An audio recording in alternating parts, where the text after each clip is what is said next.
Ahora sí. Ahora, Ahí está. ahora sí, ¿qué tal? Me faltaba la invitación o el enlace. Sí, no sé, ¿Cómo va? estaba fallando algo, doctor. Disculpe, Bien. somos nuevos en esto, entonces de a Todos poquito vamos a ir mejorando. tranquilos, no pasa nada. Está muy Un bien. gusto verte, aunque Bueno, sea así en, bárbaro.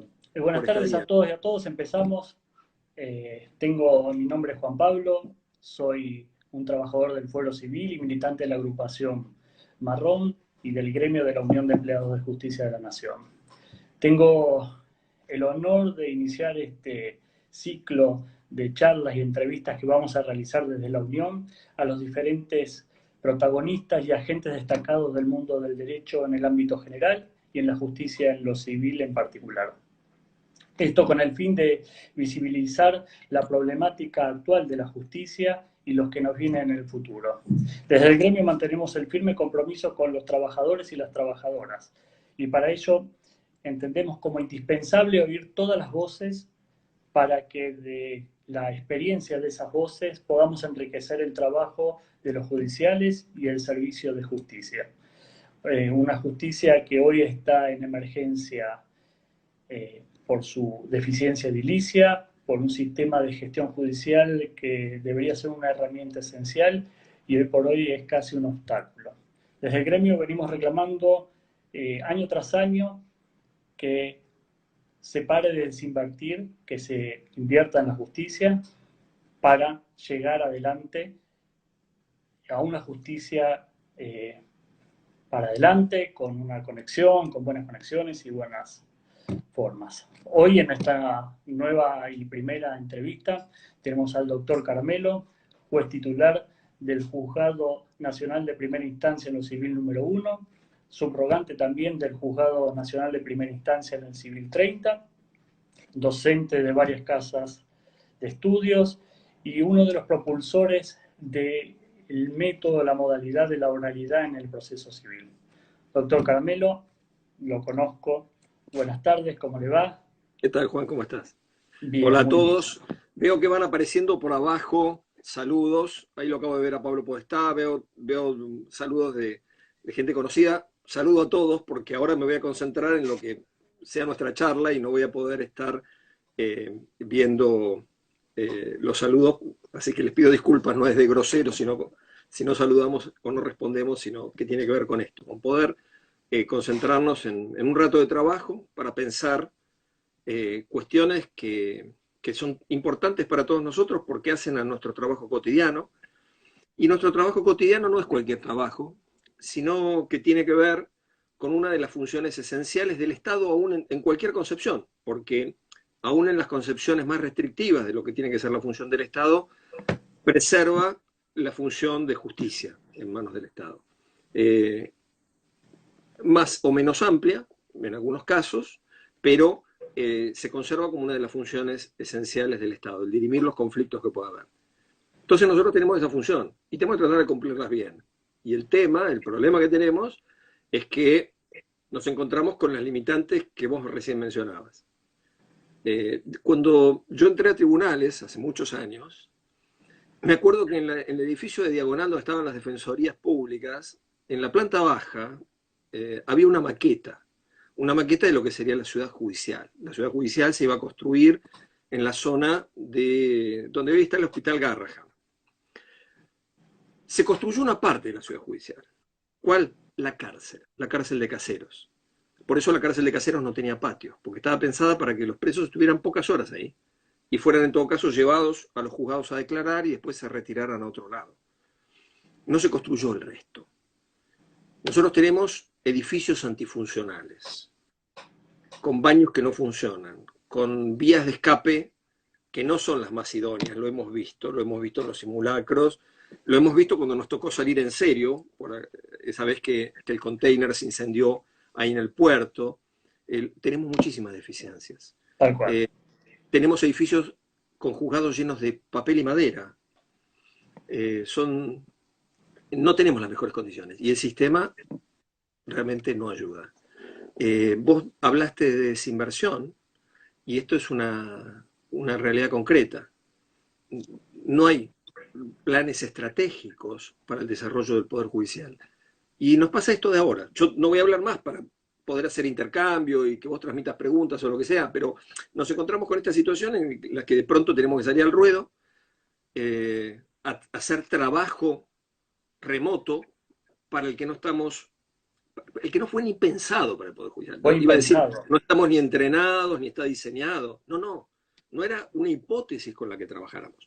El Poder Judicial tiene la mala costumbre de no trabajar con hipótesis de crisis. Yo hace unos años integraba la Comisión de Gestión y me acuerdo de haber planteado a la Comisión de Gestión que hiciéramos un comité de crisis que se integrara con un juez de primera instancia, de patrimonial o de familia, gente de la Cámara y gente de los distintos sectores involucrados. Y me dijeron, ¿y qué crisis podemos tener nosotros? Yo pregunté, si se nos incendia el centro de sorteos de Cámara, ¿cuál es el plan B? Y ese es nuestro problema. Nosotros no tenemos en general práctica de prevención para pensar el plan B. Tenemos que desarrollar una cultura de prevención, porque nosotros tenemos que asegurar algo, y ahora me callo en serio para que podamos hablar. No, por favor. Tenemos que desarrollar una cultura de prevención, porque nosotros tenemos algo muy específico, y por eso digo que nuestro trabajo es un trabajo especial. Nosotros tenemos que garantizarle a la población tutela judicial efectiva. Es un deber constitucional que tenemos en el sistema de justicia. Y entonces nos encontramos de pronto con que hay cosas que no funcionan. Pero igual tenemos que cumplir con nuestro deber constitucional. Yo no me puedo quedar diciendo, uy, pucha, mira, el sistema no funciona o no tengo baños y por supuesto que lo tengo que reclamar. Pero yo tengo que seguir prestando el servicio de justicia. Ahora estamos en una situación excepcional, donde cuidarnos todos implica quedarnos en casa. Pero si no tenemos que ver la forma de establecer esto.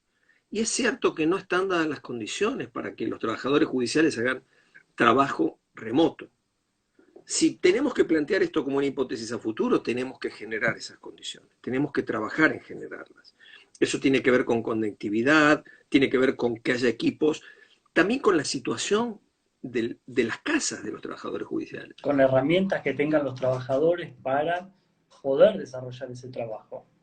Sí, porque no es que no quieran hacerlo. No, claro que no. Y además, esto nos agarró hacia Poncho, y de pronto tenemos un montón de compañeros encerrados y compañeras encerrados a lo mejor en un espacio chico, con los hijos, compartiendo computadoras, haciendo un montón de cosas. Entonces, estas situaciones se dan a diario. Sí, totalmente. Con problemas de conectividad, donde a lo mejor, como me pasa en uno de los jugadores que tengo a cargo, hay una funcionaria que trabaja, pero comparte la computadora con su esposo, que es otro funcionario que trabaja, y en horarios coincidentes. Entonces no tenemos esas situaciones ni pensadas ni resueltas. No ¿Sí? tenemos ese pensamiento, como usted dijo, ese comité o ese pensamiento hacia una crisis futura, qué podemos resolver, cómo resolverlo en caso de que pase algo. Sí, hay cuestiones que nosotros tenemos que desarrollar, que hay otros sectores que lo tienen desarrollado. El problema es cuando nosotros tratamos de copiar del sector privado, es que tenemos que tener claro que nosotros no somos una empresa de comidas rápidas. Digo, nosotros no estamos acá para asegurar calidad, servicio y limpieza, digamos, en lo que hagamos. Nosotros tenemos una misión mucho más seria, si se quiere, no quiero quitarle relevancia al negocio de la comida, pero tenemos una función mucho más seria, que no se cumple exclusivamente cubriendo algunos supuestos de ítems que uno puede en un chequeo decir, sí, esto lo cumplí que yo y te doy el premio. Tal cual. Nosotros tenemos que asegurar cosas desde el punto de vista sustantivo. Y todos los cambios que van a venir, porque de esto no salimos como entramos, es claro para mí que no salimos como entramos, la organización judicial no sale como entra, no sale el país entero. Creo que esta pandemia nos termina de empujar en lo que es la sociedad digital. Y el problema que tenemos cuando ingresamos a la sociedad digital, hacía los empujones, era una transición que se venía dando, veníamos pasando de lo que fue el siglo XX a la sociedad digital o la revolución de la información. Esto se venía dando en muchos sectores en los que se da mucho, pero ahora esto nos termina de empujar fuertemente, es que hay sectores que no participan, hay sectores excluidos. Entonces, cuando nosotros encaramos también cómo digitalizar la justicia, tenemos que pensar cómo hacerlo de forma tal que no genere mayor exclusión la digitalización de justicia, mayor exclusión en el acceso a justicia. Claro, Porque hay un tenemos que problema, garantizar el acceso. exacto, hay un problema grande de acceso a justicia en Argentina. El Poder Judicial, ya de por sí la percepción del Poder Judicial es una corporación oscura, poco transparente, sospechada de corrupción, esto lo digo siempre. No tenemos que acentuar eso. Tenemos que aprovechar esta crisis para que los cambios que se realicen aseguren que lleguemos a más gente y no a menos gente. Y el problema que tenemos es que si hay una barrera digital, como en el siglo XIX existió la barrera de lo escrito, ¿por qué le decimos letrados a los abogados? Porque el procedimiento era escrito. En un país que, según el censo de 1869, tenía 77,4% de analfabetos, sin censar la población que estaba combatiendo en la guerra de la Triple Alianza, ni a los pueblos originarios. Era mucho más la población. Con 77%, 77,4% dio el censo de 1869, el primer censo nacional. Procedimientos escritos, códigos escritos. La primera condición que tenía que tener un tipo era poder dirigirse al juez por escrito. Después se sabía derecho, una suerte, mejor. ¿Sí? 469 abogados había en ese primer censo, en el país, ¿eh? Y había que dirigirse por escrito. Entonces el tipo, lo más importante es que fuera letrado. Entonces, mi hijo el doctor. Mi hijo el doctor, después vino eso, digamos, una forma de incorporación, pero lo importante era que fuera letrado, que se pudiera dirigir al juez por escrito. Ahora, el papel es opaco. Si yo agarro una hoja de papel, no veo a través de la hoja de papel. Y el procedimiento escrito tiene la misma opacidad que esto. Detrás del procedimiento escrito se pueden esconder muchas cosas. Entre otras cosas, la falta de actividad real, la delegación de funciones. Todo esto lo posibilita en gran medida el procedimiento escrito. Cuando vos tenés procedimiento por audiencias y el juez tiene que poner la cara en las audiencias, él estar ahí, compenetrarse del problema, escuchar, que las partes vean al juez en acción y a sus abogados en acción. Bien, que escuchen cuando declaran los testigos, que escuchen, y esto vos lo sabés, vos lo ves cuando trabajamos con oralidad, pero no todos lo ven y no todos saben de lo que estamos hablando cuando hablamos de la cara del frente de la persona que está declarando, frente a usted y demás. Por eso, un poco el tema o la pregunta inicial que le iba a hacer es respecto de la oralidad de este proyecto que usted lleva adelante activamente, que les cuente un poco a todos los demás de qué manera trabaja esta oralidad y si es posible implementarla en este tiempo donde la justicia está en crisis, en emergencia. A ver, dos cosas. Primero, aclaro una cosa, yo llevo adelante en mis juzgados lo de oralidad, porque no lo llevo adelante en el fuero, no estoy a cargo de ninguna experiencia piloto, sino que participo del esfuerzo. Hay una comisión de oralidad en el fuero creada hace muchísimos años y que viene trabajando con muchos juezas y jueces que vienen trabajando ahí y comprometidos. Lo que yo sí me aseguro es trabajar con oralidad en los juzgados que tengo a cargo, y creo que sí hicimos avances en quizás un poco más de lo que es la media, en estructurar desde hace años, que mínimo 2, ¿no? Creo que son 3, pero mínimo 2, que en el Civil 1 todo proceso de conocimiento tramita por vía oral. Va camino o sea, entra vía oral, después no llegamos a lo mejor a audiencia de vista de causa, porque hay acuerdos, por lo que sea, pero entra en el proceso de oralidad. Esto se estructura básicamente en 2 audiencias. Una primera audiencia, que es la audiencia preliminar, donde el proceso de inmediación es importantísimo. Mira, hace varios años escribimos con el doctor Verdaguer, con la colaboración de Paula Pechersky, digamos, con un equipo de colaboradores, de Alejandro, el secretario privado del juzgado del doctor Verdaguer, digamos, con un conjunto de colaboradores hicimos un estudio. Ese estudio evaluó cómo se reducía prueba con la presencia del juez activamente en la audiencia preliminar. Si vos le preguntás, ¿para qué quiere traer este testigo? Explíqueme qué tiene que declarar, etcétera, vos vas descartando prueba que no es necesaria. Eso baja la carga de trabajo del juzgado. Si yo mal no recuerdo, los números está publicado por el CEJA, eh, la carga de trabajo de los juicios, entre la prueba propuesta para testigos y lo que realmente se producía, andábamos alrededor del 11-12% de lo propuesto. Fíjate cómo baja la carga.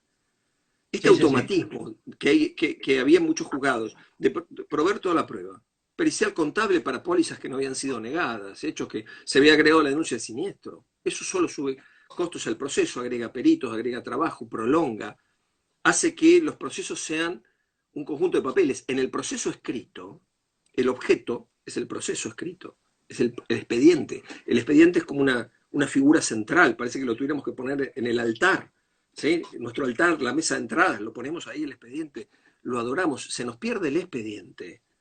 Y es lo peor que puede pasar. Totalmente. Pero es lo que pasa, porque todo está registrado ahí. Todo está registrado ahí. En la medida que logremos digitalizar y que pasamos a un proceso oral, lo esencial está en lo que se discute en las audiencias. Lo que discuten las partes, lo que dicen sus abogados, las explicaciones que dan las partes. La inmediatez que tiene usted con las partes hace también que sea otro el tema en la discusión. Es que las partes, a mí me ha cambiado la calificación, el encuadre legal de un proceso a partir de las explicaciones dadas por las partes en una audiencia, que no coincidía con lo que había explicado su abogado. ¿Sí? Pero el encuadre legal, si estamos ante algo contractual o extracontractual, bueno, ni hablar de los detalles dados. Tenemos en el juzgado videos donde se nota que ante una explicación de la parte se ve la reacción general, porque se advierte que lo que está diciendo la parte es muy relevante y sella un poco su suerte en el proceso y la del juicio en sí. Hemos tenido desistimientos de la acción en audiencia a partir de no poder el abogado a lo mejor explicar cómo va a probar los elementos esenciales de un caso de daños. Entonces, y el trabajo es de mejor calidad, no hay punto de comparación en la calidad de la información que surge cuando tenés al perito ahí sentado y el perito explique, le podés pedir detalles, casi coloquialmente. En el juzgado ahora incluso cambiamos la modalidad y en lugar de sentar al perito ahí como si fuera un testigo, tenemos unas mesitas que se mueven y eso nos permite armar como una mesita, eso lo conocés, pero se permite hablar como una mesita. Entonces que las partes se sienten alrededor de una mesa. Entonces si el perito está mostrando lo importante en una radiografía, se lo muestra así al que está enfrente. Le dice esto y aquello y hablan con los consultores. Todo eso grabado a mí me da en el momento de hacer la sentencia una calidad de información que no tiene punto de comparación. El trabajo en papel es un embole al lado de eso. O sea, esto es trabajo judicial, es para lo que uno estudió, para lo que uno se formó, para lo que uno se preparó, para lo que quiere ser útil como juez. A mí no me interesa ser juez si no es para esto, para poder ser útil, resolver problemas, trabajar. La función del derecho civil es la de poder permitir aportar a la gente la mejor calidad de vida posible. Entonces es la función de hacer eso, de tratar de aportar la mejor calidad de vida posible para los que a lo mejor no van a alcanzar la calidad de vida posible que tenían antes porque han sufrido mucho, pero que nuestra intervención, los médicos tienen una expresión que yo uso bastante, que es lo iatrogénico. Lo iatrogénico es cuando la intervención del médico causa más daño que el que había antes. ¿Sí? El tipo que entró porque se tenía que operar una pavada y salió cuadripléjico, bueno, eso es una intervención iatrogénica. El proceso no tiene que ser iatrogénico. Cuando nosotros tenemos juicios que duran años y años, y son casi ordalías, la gente viene y es como superar etapas y superar cosas y con la angustia, y la gente no duerme tranquila porque una noche se desvela, porque tiene un juicio en trámite. Es tremendo tener un juicio en trámite. Tener un juicio en trámite, la gente no tiene una idea que es algo en papel, no, es tremendo, es traumático. Es traumático, pero no podemos ser traumáticos para la gente. Nosotros tenemos que ser un lugar donde la gente venga a encontrar resolución a los conflictos, especialmente la justicia civil. Totalmente. No algo que le genere un estado de incertidumbre, de desasosiego, de no ver cuando culminan las cosas. Y esa responsabilidad es nuestra. Ver cómo cada juez puede decidir cómo gestiona sus procesos. Entonces yo entiendo, porque me lo han dicho muchos, no podemos hacer oralidad mientras no funcionen los baños. La verdad no tiene que ver una cosa con la otra. ¿Tenemos que reclamar por los baños? Obvio que tenemos que reclamar por los baños. Pero si fuera porque los edificios no son edificios en los que se puede estar por el estado sanitario, no podemos hacer oralidad ni papel, nada.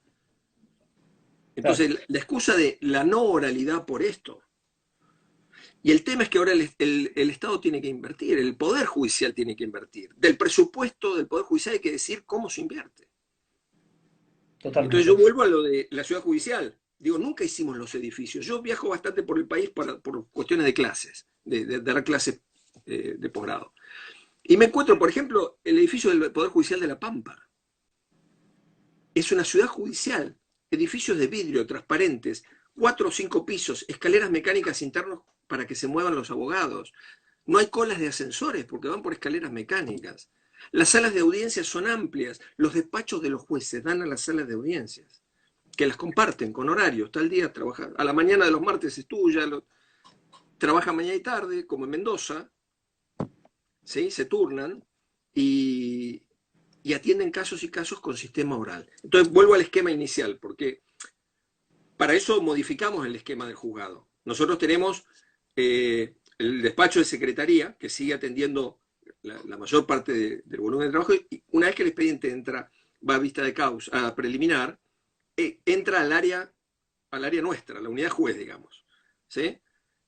A la unidad juez donde se despacha todo lo que va hasta la prueba. Yo firmo todo ahí, digo, no vuelve a la secretaría, sino que tengo la pila de despacho, o sea, despachan, firmo, etcétera, reviso, reboto, hablo con ustedes lo que haya que hablar, me consultan constantemente, vemos modificaciones de audiencia, si pasa esto y acá nos falta este perito, y la audiencia de vista de causa es la semana que viene, El trabajo fuerte que hacen, y que lo hacen muy bien, y que para mí es un orgullo. Yo tengo la suerte de tener equipos de trabajo, de gente con la que es un gusto trabajar. Y entonces, ese desarrollo va permitiendo que lleguemos a la audiencia. Cada tanto falla, pero que lleguemos a las audiencias con todo listo. Y es alta la cantidad de veces en la que, terminado el debate, escuchamos a los peritos, escuchamos a los testigos, detecto testimonios falsos como no ocurre en el proceso escrito. Gente que me ha admitido cara a cara que estaba mintiendo.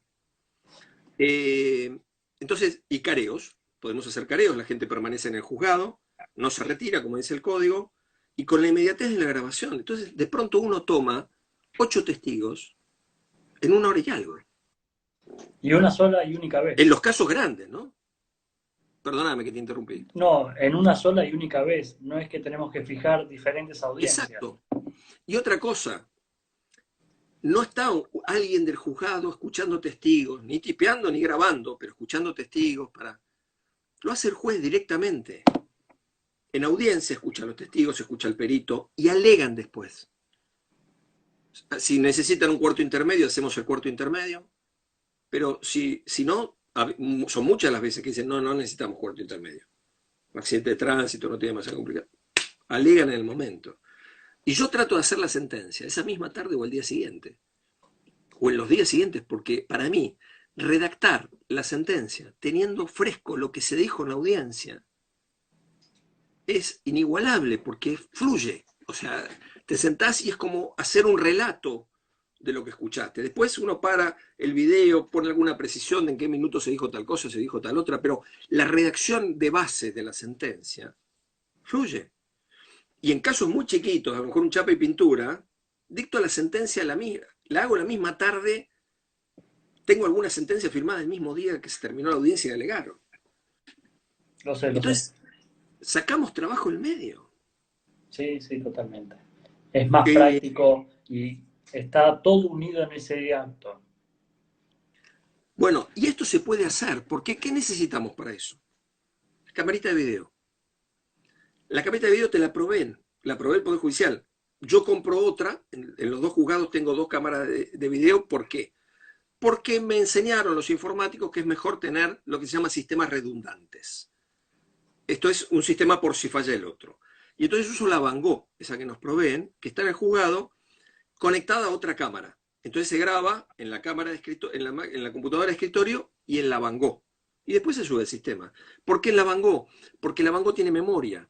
Si se corta la luz, como nos pasó en diciembre, la Van Gogh sigue grabando.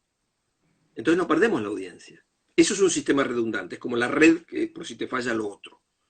Entonces, se puede hacer. Todos tenemos el equipamiento, ¿no? Es una cuestión más de decisión. ¿Se puede por la cantidad de causas que tenemos? No, no. Hay que hacerlo por la cantidad de causas que tenemos. Es al revés. No es, tengo una cantidad de causas enorme. No, precisamente porque tenés una cantidad de causas enormes es que tenés que hacer esto. Porque si trabajando como veníamos hasta ahora nos pasa esto, seguimos siendo un sistema ineficiente. Por más que le pongamos garra, somos un sistema ineficiente por lo que tardan los juicios. Sí, es una angustia. A mí me ha pasado alguna vez pensar en demandar, digo, no, no demando, porque no me voy a meter en eso. No voy a Porque no entrar es en un esa sistema de burocracia, no justicia voy el a que entrar tenemos en en... marcha. Y conozco y está lleno de tribunales de gente que se rompe el lomo. El diseño es ineficiente. Vos te podés romper el lomo, pero si el diseño es ineficiente, no sirve, no rinde frutos. Entonces nosotros tenemos el diseño pensado, los juzgados, vos pensás la estructura de los juzgados, cambió con algún agregadito de algún cargo, alguna implementación de sistemas informáticos. Son parches, el problema es de diseño. Entonces nosotros tenemos el mismo diseño de juzgado del siglo XIX para resolver problemas del siglo XXI.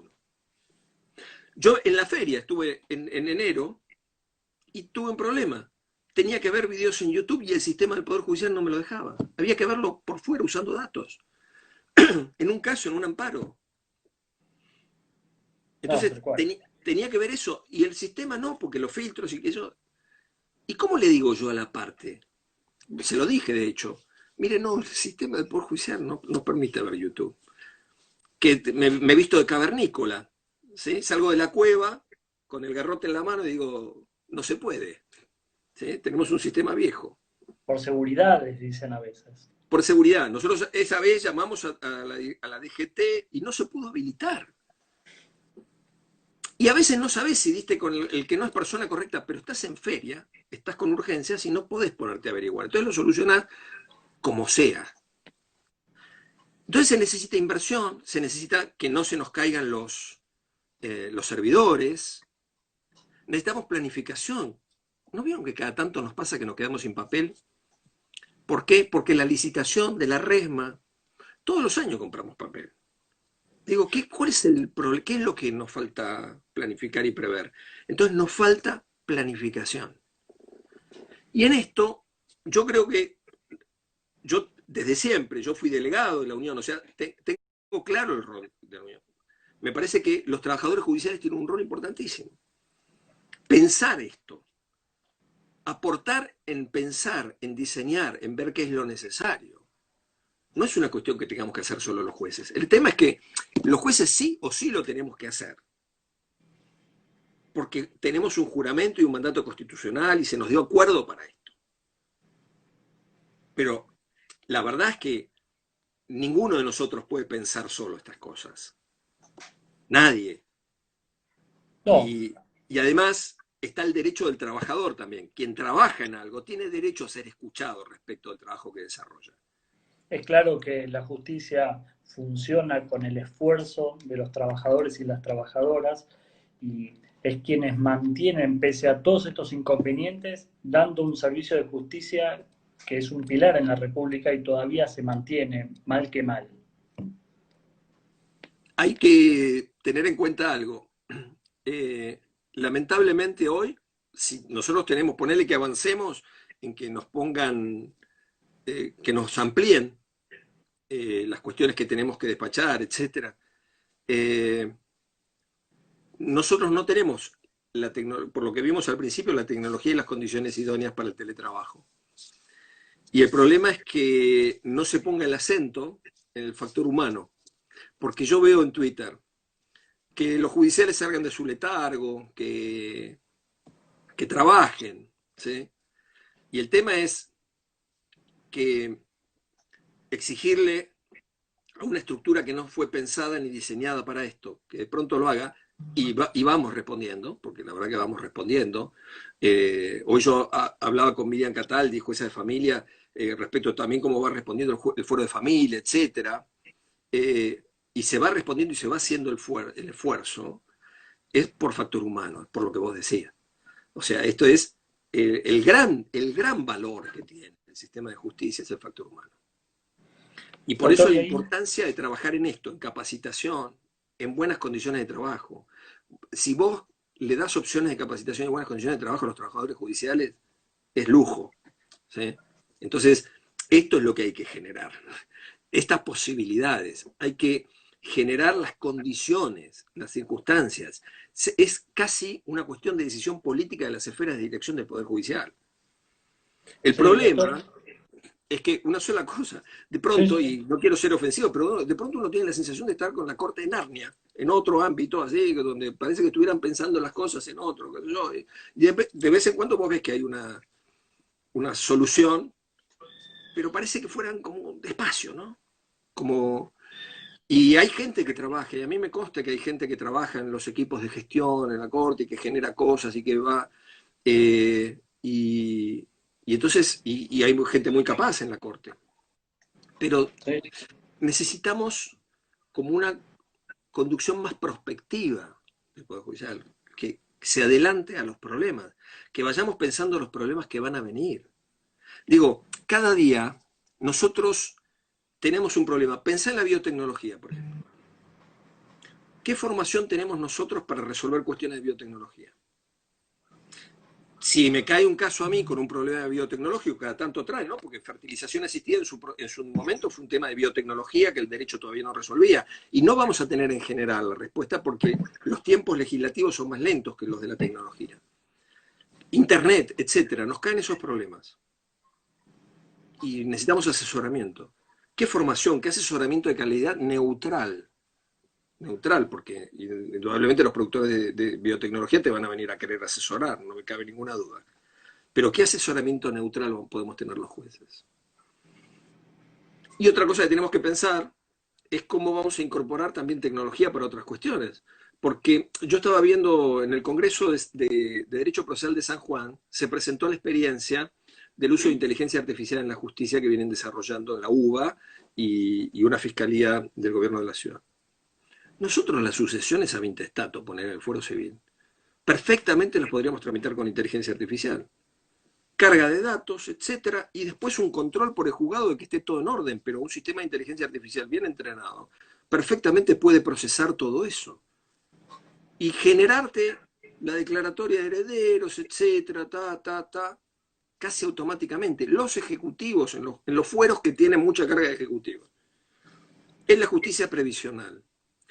Pero claro, aplicarlo solo a eso, porque hay una cuestión, que si no caemos en la gran McDonald's, que es el trabajo nuestro es un trabajo esencialmente humano.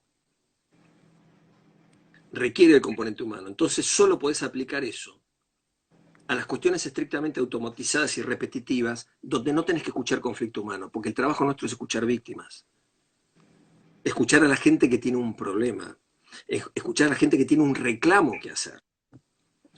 Entonces nosotros no podemos utilizar la tecnología para separar esa posibilidad de escuchar el reclamo.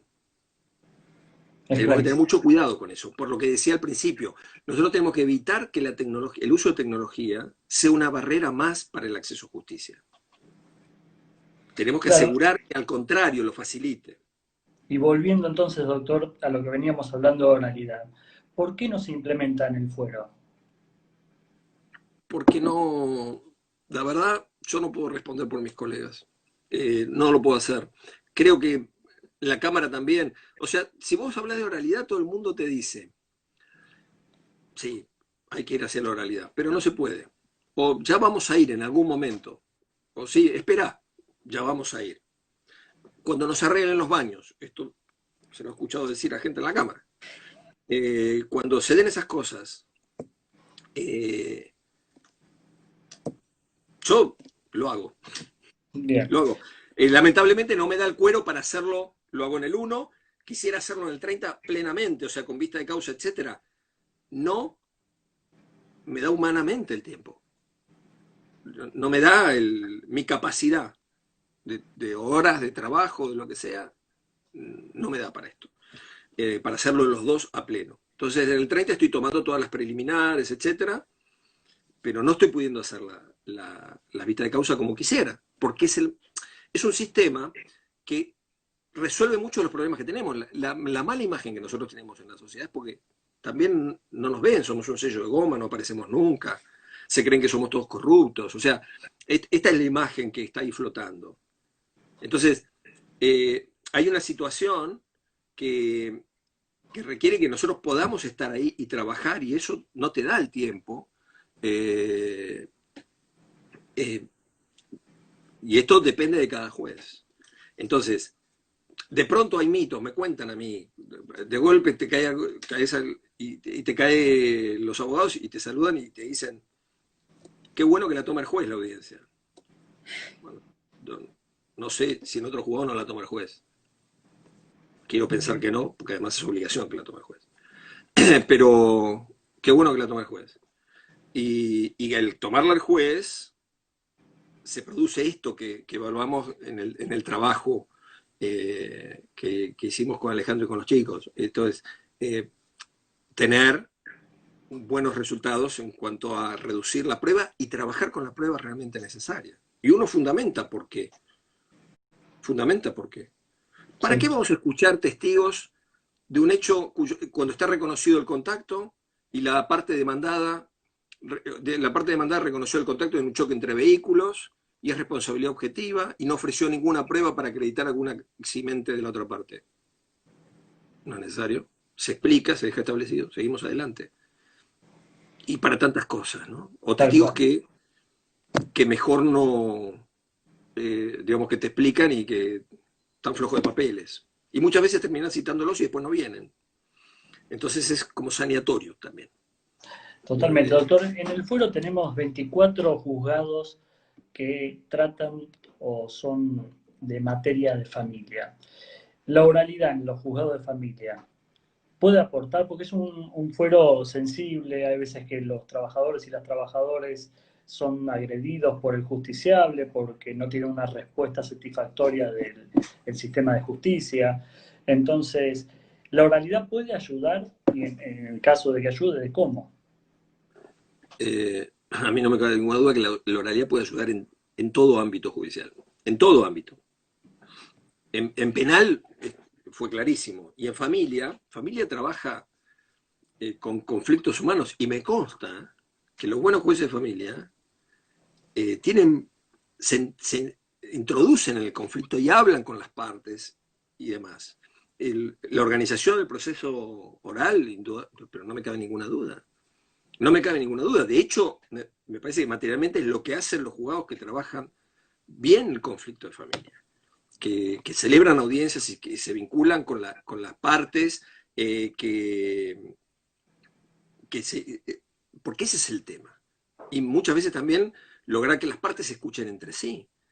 Porque nosotros, y ahí en familia, yo me acuerdo hace muchísimos años, eh, yo digamos, seguimos mucho a Eduardo Cárdenas, muchos de nosotros, en las transformaciones que él fue generando.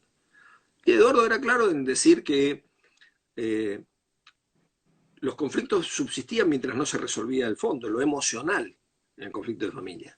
La gente sigue enganchada en la pelea, busca constantemente. Entonces, vos claro, no somos psicólogos nosotros, no podemos hacer este trabajo, pero ayudás a que se produzca eso si vos permitís mejorar la comunicación entre las partes que están en litigio, que muchas veces está mediada por diversos factores, familiares, abogados, etcétera, y el permitir un gran espacio, un buen espacio, como para que se produzca esa comunicación, contribuye. Ahora, nosotros ahora tenemos la limitante tecnológica de esta situación de aislamiento. Y yo vengo estos días tratando de averiguar y resulta que la Corte todos los jueces que estamos interesados en esto estamos tratando de averiguar. Muchos conocen a Cecilia Candus, se mueve habitualmente, no me van a creer, pero es una persona inquieta y se mueve, y que yo hoy estuve averiguando en la corte, etcétera, y pasé los datos. Y entonces,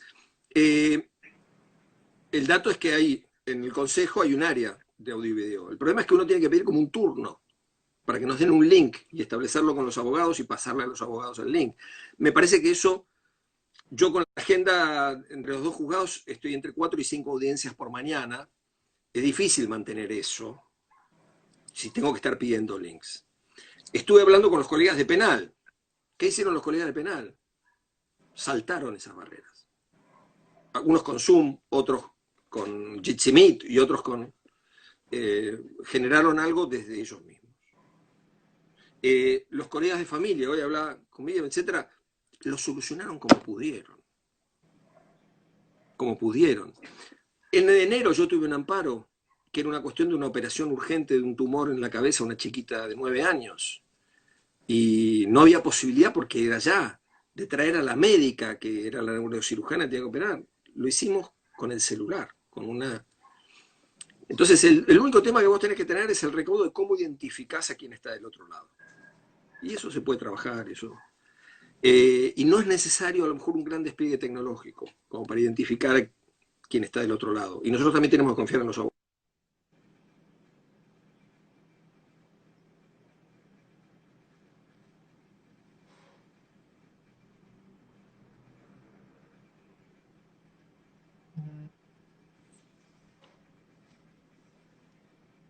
A ver, me parece que hay un problema.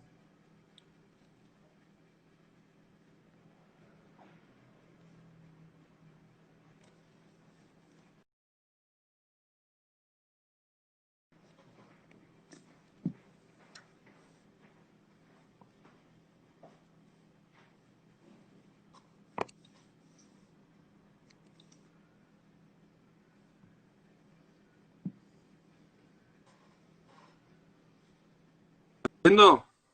Ahora sí, Doc. ¿Me ves? Un ¿Se poco ve? de lo que veníamos hablando. Y es la tecnología de miércoles.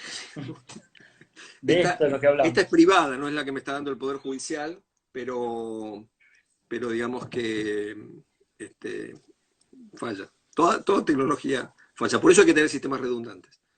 Yo por si acaso tenía el celular al costado, ya estaba viendo si hablaba por el celular, pero bueno, lo que digo es esto, asegurar cómo lo vemos. ¿Qué particularidades tenemos que tener? Y nosotros trabajamos con datos sensibles de la gente. Entonces tenemos que asegurar, que tengamos canales seguros. No podés hacer una sesión abierta de Zoom o de Jitsi Meet donde de golpe te aparece un acosador sexual, como ha pasado en encuentros a gente que ha hecho estos días, en el medio un exhibicionista o lo que fuere. Entonces hay que asegurar, hay métodos de hacer esto, hay claves, etc. El tema es resolverlo. Lo único que no podemos hacer es quedarnos parados mirando porque tenemos un deber constitucional. Nosotros tenemos que resolverlo.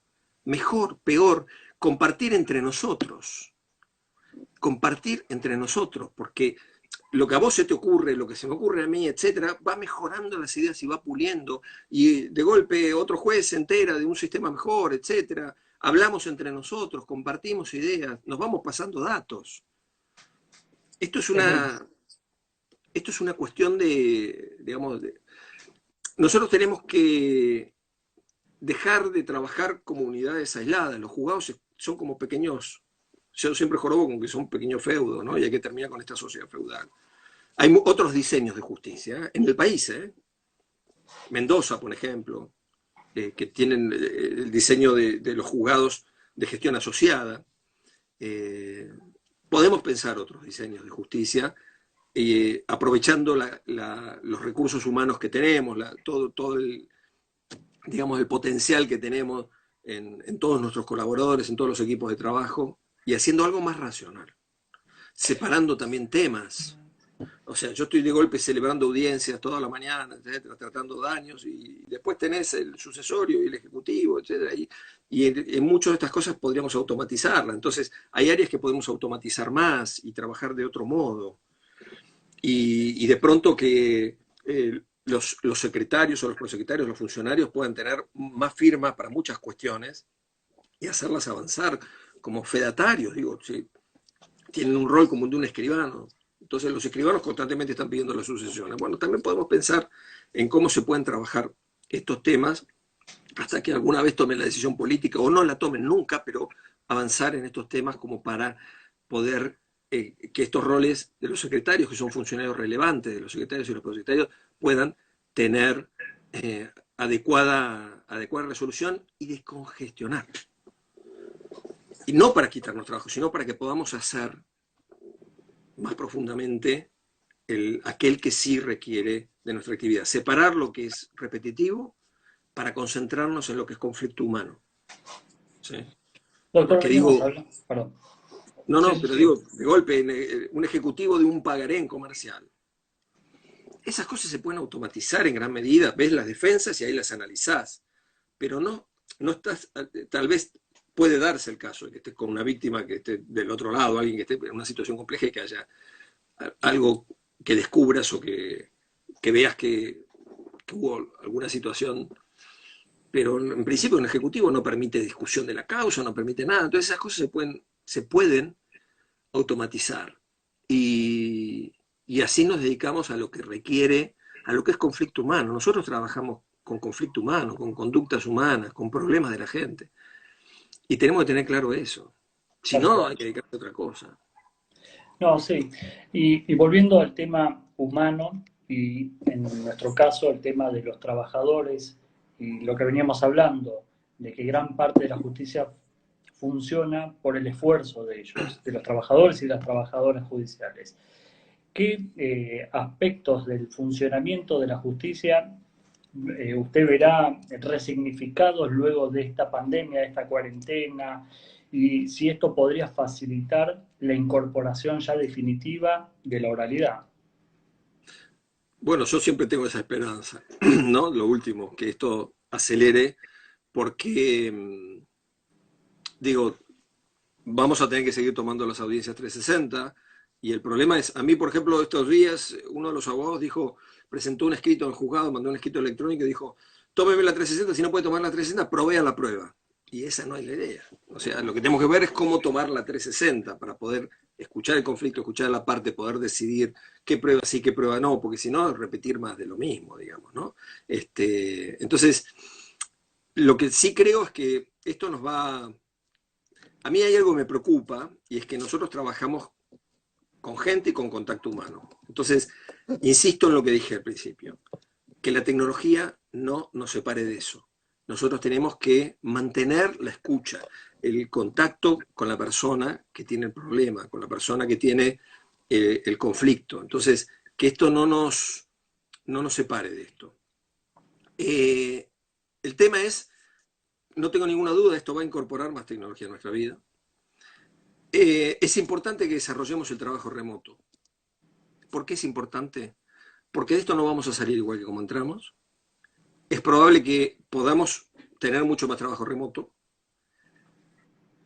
Hay que ver cómo se hace el trabajo remoto, porque mi experiencia de este tiempo es que te come el día el trabajo remoto, sí, hay que manejarlo y, y entonces hay que como ponerle un horario o tratar de ponerle un horario. De golpe se te escapa eso, pero si no, el día yo ayer terminé a las 8 de la noche con cosas de uno de los juzgados. Entonces, esto te va llevando.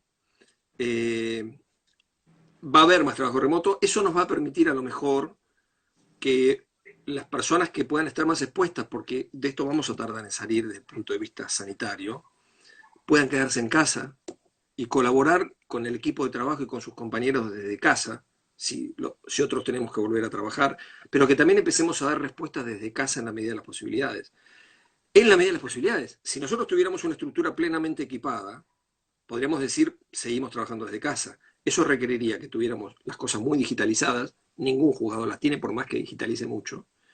Hay elementos que te faltan, que tenés que ver, que tuviéramos buenas conexiones, que tuviéramos un sistema que funcionara, como el Lexien, o sea, no como el Lexien, No, claro. sino que mejor. Y en esto quiero hacer una salvedad, porque tengo un montón de colegas enojados con la gente de la DGT, y la verdad que la gente de la DGT y la gente del equipo de gestión de la Corte trabajan y se han puesto la camiseta y me consta que han trabajado horas y días, y el problema no es de ellos, el problema es de los responsables del gobierno de estas cuestiones que hacen que tengamos estos equipos, estos programas y estas cosas. Entonces, cargar las tintas sobre ellos, que cuando el Poder Judicial no invirtió en años, no incorporó programadores, no ha hecho lo necesario como para que podamos estar en condiciones, y de pronto a ellos, esto se lo he dicho a varios, le damos una citroneta, que es el Lexian, y le decimos, hacerlo funcionar como una Ferrari, y no le damos los talleres de Ferrari para que lo hagan, es complicado. Son compañeros trabajadores judiciales que están ahí y hay que entender también la situación en la que están y acompañarlos y bancarlos en la medida de lo posible y tenerles paciencia para que den lo mejor de sí, porque eso es lo que necesitamos también nosotros, que ellos pueden hacer lo mejor de sí. Entonces acá hay responsabilidad de las áreas de gobierno, Corte, Consejo de la Magistratura, etcétera, que tendrán que resolver esto de cara a futuro. Entonces, esto va a determinar algunas cuestiones. Nosotros nos tenemos que preparar para volver a estar en cuarentena en cualquier momento. Ojalá no pase nunca. Pero yo señalo esto. SARS, gripe H1N1 y ahora el SARS-2 o COVID-2, el COVID-19 que estamos pasando. Y nada nos asegura que no vuelva a pasar. Entonces tenemos que trabajar con la hipótesis de que puede ocurrir y estar en condiciones de aplicar el plan de contingencia para el caso de que ocurra, equiparnos y llevar adelante las cosas y estar en condiciones de hacerlo, para no tener que hacerlo nunca. Un tipo, Winston Churchill tiene muchas cosas, era un colonialista, era un montón de cosas por las que puede ser criticado, pero el tipo tuvo visión en conducir a Inglaterra en el momento de lo que tuvo que hacer. Y tiene una frase que a mí me gusta, que decía que él se pasó la mitad de su vida pensando la solución a problemas que nunca se le presentaron. El tema es que bueno, de por sí tenemos que tomar la idea de avanzar en el proceso digital. El proceso digital hace a la publicidad. El poder judicial es un poder del Estado. Nuestra actividad es pública. Es un poder de la democracia. Nosotros estamos sujetos al escrutinio público. Hay que preservar las cuestiones donde hay intimidad de las personas, donde hay datos relevantes de intimidad, pero el resto del debate es público y nuestros procesos son públicos y nosotros debemos explicaciones a la sociedad porque somos servidores públicos. Entonces tenemos que poder ser auditados, controlados, ver nuestro proceso de evolución, nuestra eficacia, quién trabaja, quién no trabaja, realizar esto, porque somos un poder de la democracia. Nuestros mandantes son el pueblo de la nación, todos los habitantes de la Argentina. Entonces nosotros tenemos que usar el sistema informático, los sistemas digitales para tratar de trabajar mejor, estar en condiciones de trabajar en situación de crisis. Muchas audiencias, ponele que volvamos a trabajar y de pronto tengamos mucha carga de trabajo porque se acumuló y que tengamos que decir, bueno, me voy a fijar audiencias. Yo podría decirle a los abogados, señores, si están de acuerdo, porque en esto va a poder haber muchos pactos de prueba entre partes, entre abogados, ¿sí? Establecer pacto de prueba. Doctor, podríamos hacer la audiencia a las 3 de la tarde. Mire, yo me conecto, usted se conecta, ¿sí? Me puedo conectar desde mi casa. Ya no estoy en el juzgado a lo mejor. No necesito eso para conectarme, grabar, etcétera. Y al día siguiente le digo, a lo mejor, ponele que no la suba yo la audiencia. Che, chicos, me suban la audiencia que tomé ayer en casa. La traigo grabada acá en un pendrive. ¿Sí? La subimos. Y entonces tomar audiencias, ocupar espacio, ver con los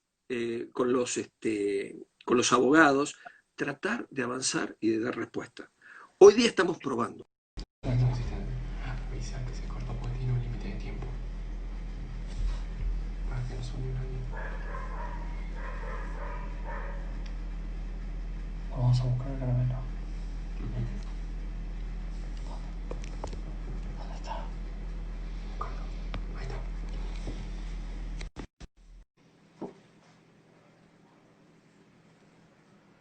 No sé qué pasó, ¿no? No, ya volvió. Yo no toqué nada, ¿eh? No, hay un tiempo límite y se cortó. Bueno, yo sigo, ustedes me avisan cuando haya que parar, qué sé yo. Para mí, yo estoy entretenido, así que ustedes me dicen. Cuando no quede nadie mirando, paramos. No.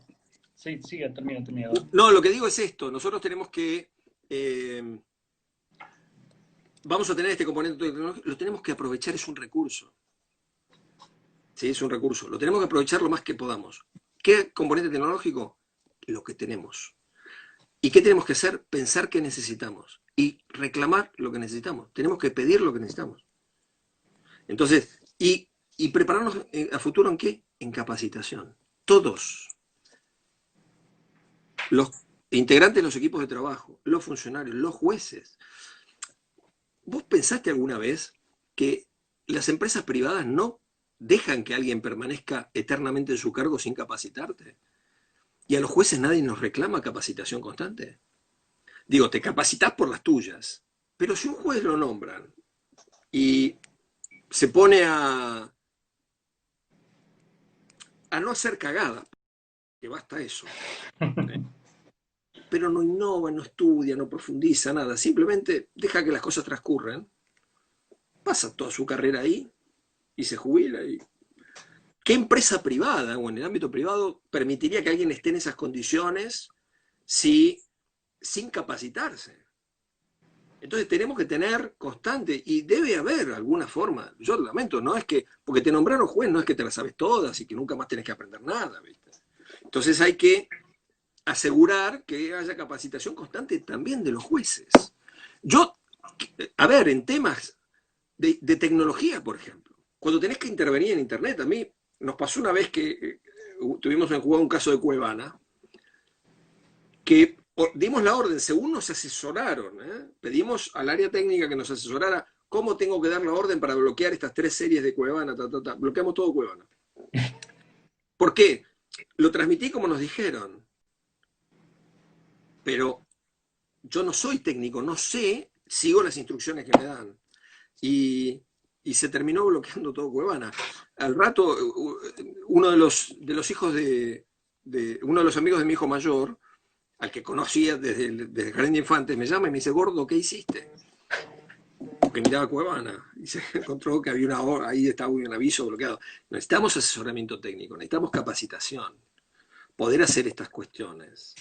Entonces, esto hay que revisarlo, necesitamos asesoramiento, las cuestiones de biotecnología, los conflictos ambientales, que en el fuero no tenemos muchos, pero tenemos algunos. Nosotros en el juego tenemos uno. Entonces, estas cuestiones que requieren una evaluación amplia, compleja, para la que la formación en derecho es absolutamente insuficiente, es necesaria, pero no es suficiente, tenemos que trabajar en eso. Entonces hay que capacitar.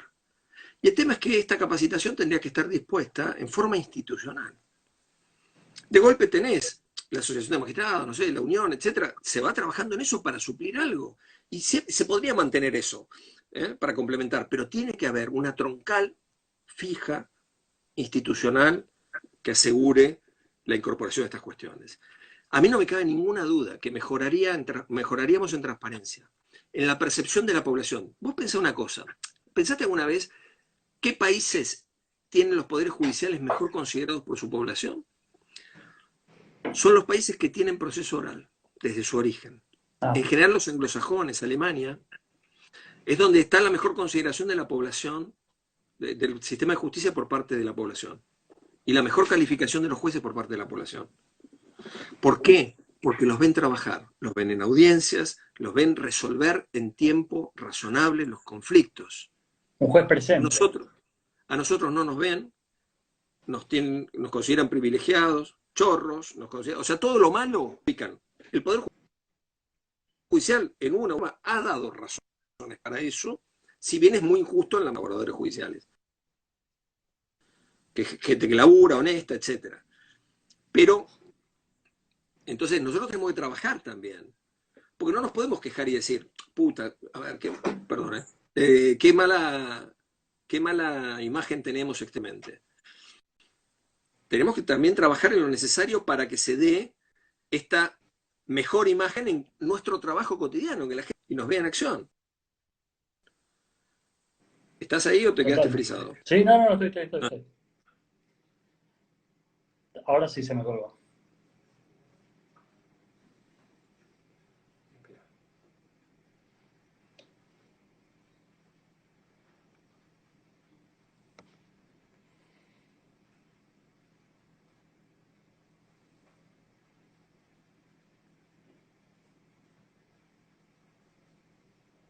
Sí, se le fue el doctor Caramelo. A ver.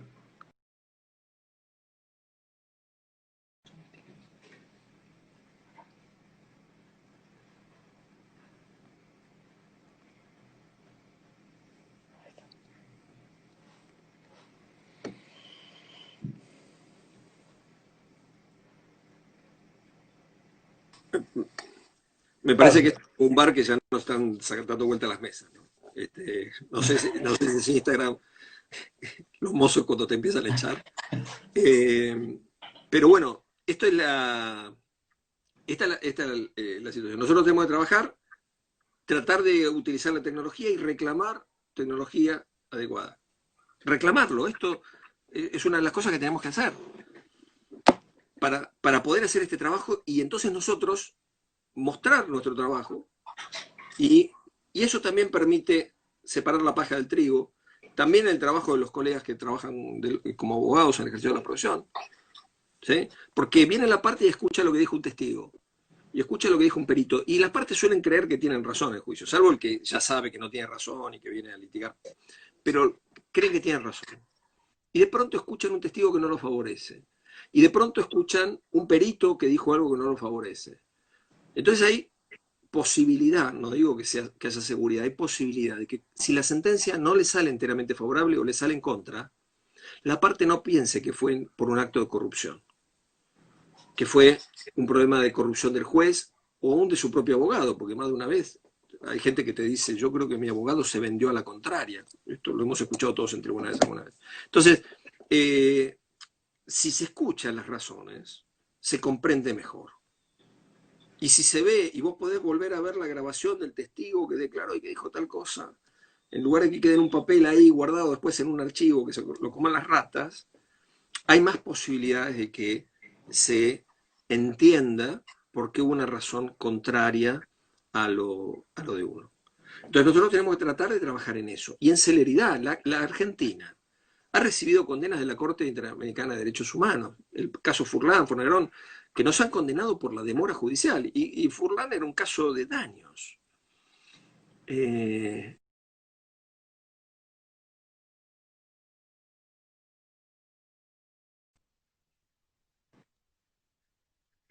lo hacemos así.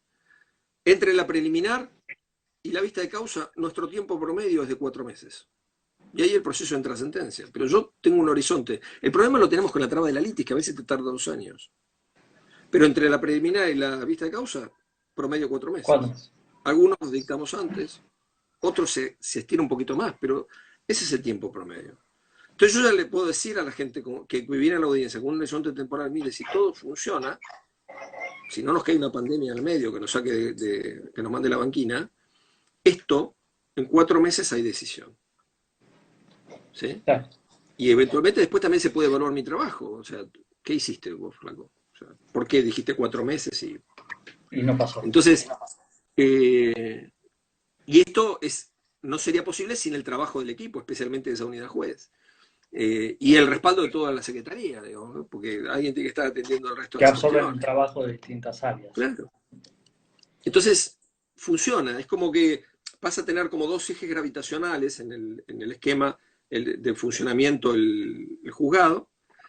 Y, y eso nos permite sacar las cosas. Digo, yo he dictado, porque en algún momento un camarista me dijo, no, pero eso vos lo debés hacer solamente en los chapa y pintura. Le digo, lo hago en todos. Lo hago en chapa y pintura, malas praxis médicas complejas, juicio de nulidad de acto jurídico.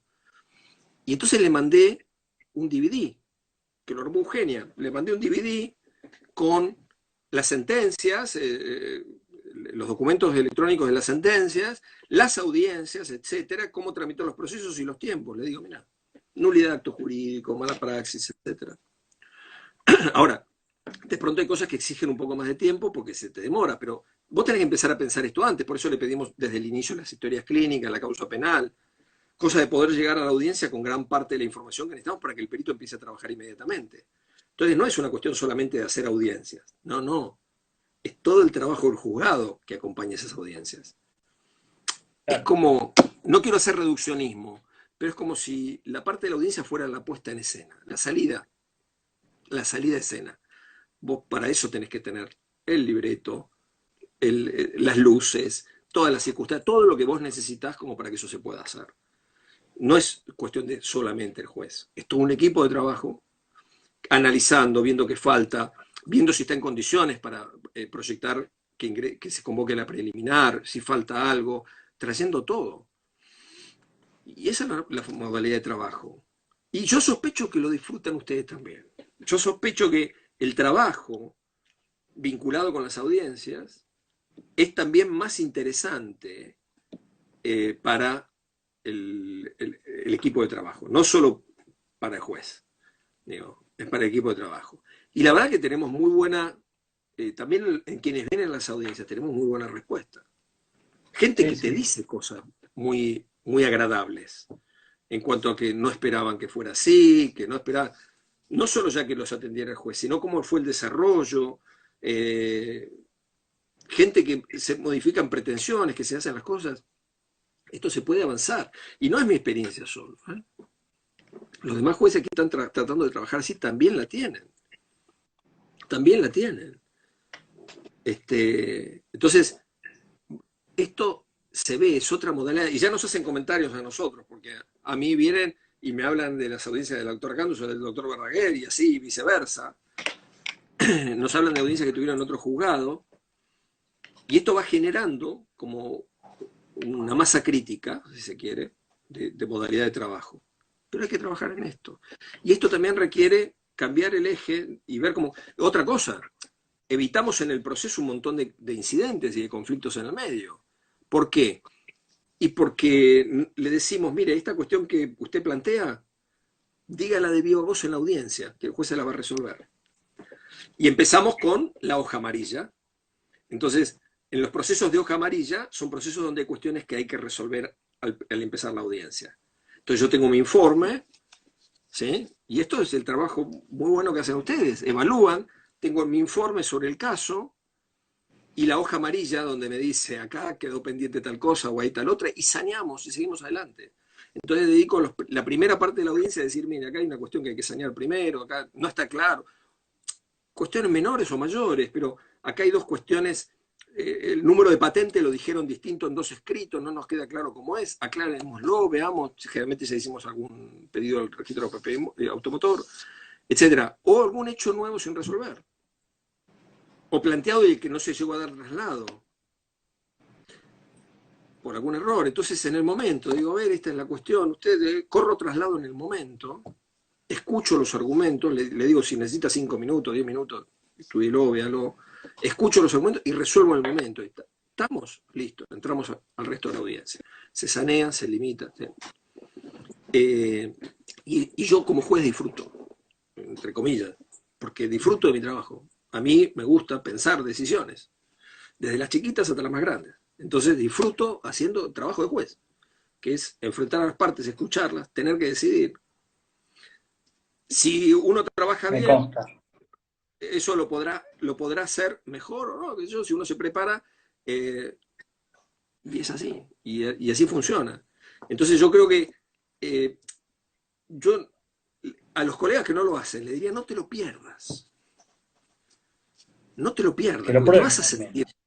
claro, exacto, no te lo pierdas, hacelo, intentalo, llévalo adelante, eh, y vas a ver la calidad de información que tenés. Excelente. Y vas a disfrutar del trabajo y te vas a sentir como que estás haciendo un trabajo más serio. Porque me van a Ojalá, decir, no, ojalá. porque dijiste que el trabajo escrito era poco serio. No, no estoy diciendo eso. Dijo, este es más serio. ¿Sí? Ojalá, ojalá, doctor, porque en mi experiencia he visto un cambio rotundo en lo que hacemos día a día en el juzgado. Y siempre para mejor. Que genera un esfuerzo de todos, no hay duda, pero es para algo mejor, sin duda. Sí. Hay alguien alguna vez, y si está escuchando, se va a reír, que me planteó, yo quiero trabajar en un juzgado normal. Esto pasa, digamos. También pasa, pero la verdad es que yo estoy muy contento porque con, yo sé que cada vez que alguno aparece con alguna cosa nueva, ya te miran como diciendo, sí, o no le hables de tal tema porque le vas a dar ideas, o este tipo de cosas que ocurren. Pero el equipo acompaña.